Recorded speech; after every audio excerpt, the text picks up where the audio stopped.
What's happening, everybody? Justin, Library Chest Productions, coming at you with another movie review. This time, it's one of the big ones in the summer release schedule. It's also one of the cornerstones of my Library Chest Productions 2018 movie draft lineup. If you haven't watched the movie draft video, you need to go watch the movie draft video.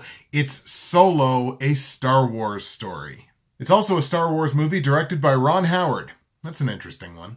Now, Solo, a Star Wars story, obviously is a sci-fi action adventure, but also a heist movie starring Alden Ehrenreich, who stars as the titular character of Han Solo. Also stars Donald Glover, Childish Gambino, as Lando Calrissian, a good look at young Solo as well as young Lando. It also stars Emilia Clarke and Woody Harrelson. Now, Solo serves as our first meeting with the young titular character of Han Solo as he escapes the mining planet of Corellia, leaving behind his captured girlfriend with whom he had plans to escape. After Solo deserts the Imperial Army, whom he had joined in order to try and become a pilot, he meets up with this small group of thieves who are attempting to steal a large sum of coaxium was the name of it. I had to look into my notes to double check that. Coaxium, which is essentially hyperfuel. I looked at some reviews after I had watched the movie, and one thing that I don't think people are giving this movie credit for, especially in conjunction with Rogue One, it's one thing that these stories, these sort of side movies, are doing to the Star Wars universe, and that is literally diversifying their portfolio. Kudos to a young Chris Rock, who I paraphrased that line from. Like, look, Rogue One is basically a straight-up war movie. There are just these big, long war battle sequences on the ground, just person to person. Rogue One is basically a straight-up war movie inside the Star Wars universe. In much the same way, Solo, as I mentioned right off the top, is just a straight-up buddy heist movie within the Star Wars universe.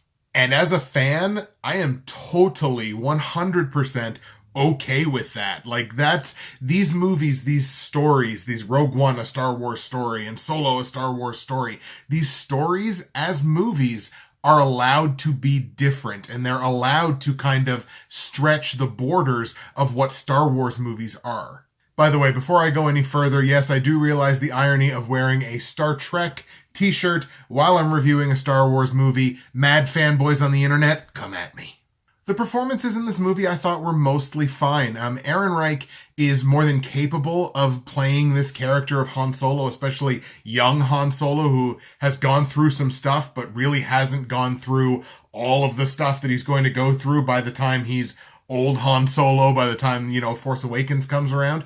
I've never really looked at Han Solo as a difficult character to portray. He doesn't strike me as this diverse and multi-layered character, and honestly, I thought Ehrenreich did fine. But let me tell you something, man. Donald Glover, every second that Glover is on screen as a young Lando Calrissian, he is just absolutely owning every second of screen time. He is great as this character. Woody Harrelson is great. Paul Bettany, who plays the villainous Dryden Voss, or I think that's how I'm pronouncing it right, Dryden Voss or Dryden Vos. He's kind of one of the primary villains in the movie. I thought Paul Bettany did an incredible job, and he maximizes a very small amount of screen time, I felt. And look, I just love Emilia Clarke, so I guess even when she's maybe not even at her best, I just have a thing for Emilia Clarke. Sue me. I thought she was really good in this movie. Now, I didn't see this movie in 3D, but the regular, quote-unquote, visual effects, I honestly thought were really good, especially the sequence around Kessel and the Kessel Run, of course, to much Star Wars fame. But, like, the whole sequence kind of in the Maw and around Kessel, I actually thought was really, really, really well done. Now, one of my biggest concerns with prequel films, which is basically what this is, it's a side film, but it also kind of serves as a prequel, certainly to one of the characters that we know and love from Star Wars. One of my biggest concerns with prequel films is how much does it muck with the timeline and what plot holes does it create?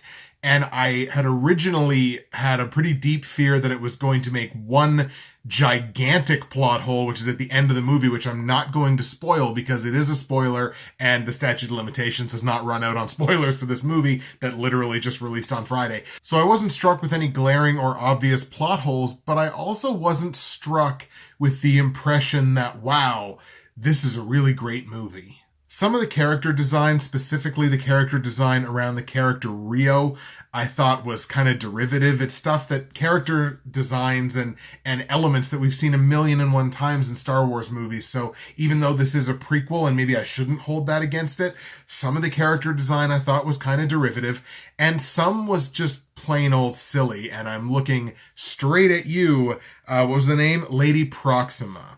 You big, weird, giant bug worm thing. Also, some of the dialogue and just the screenplay in the early part of the movie I thought was kind of hokey and actually kind of silly, even by space opera standards, because at the end of the day, Star Wars is a space opera. But yeah, some of the dialogue I felt was just kind of forced and a little too hokey for my liking. I mentioned off the top of the review that Ron Howard was the director. I think his direction here is capable, but it's not exactly inspired. And I mean, look, it's been 23 years since he did Apollo 13. Maybe this is just not the genre for him.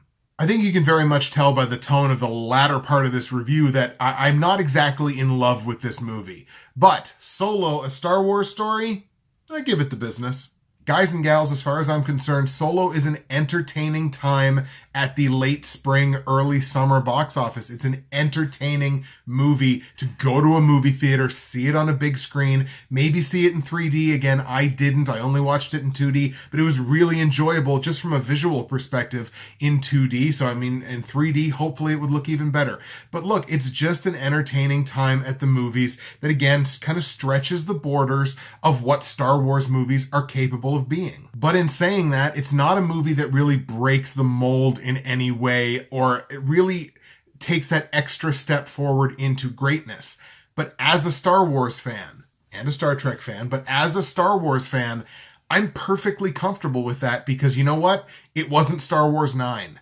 And the movie doesn't have to be Star Wars 9. It just has to tell its story. And I thought it told its story in an entertaining way. I was very much entertained by the movie. I very much enjoyed it. And I give it the business. Movie's only been out for a couple of days. Have you seen the movie already? Did you love it? Did you hate it? Did you like it? Did you kind of not like it? Was it just kind of somewhere in the middle? Were there parts of it that you really liked, but parts of it that you didn't? Parts of it that you hated, and then parts of it that you're like, all right, well, that's fine. That whole conversation, put it in the comments section below. Let's talk about it, you and I. That's it for me, Justin, Library Chest Productions movie review, reviewing Solo, a Star Wars story. We'll see you next time, and see you at the movies.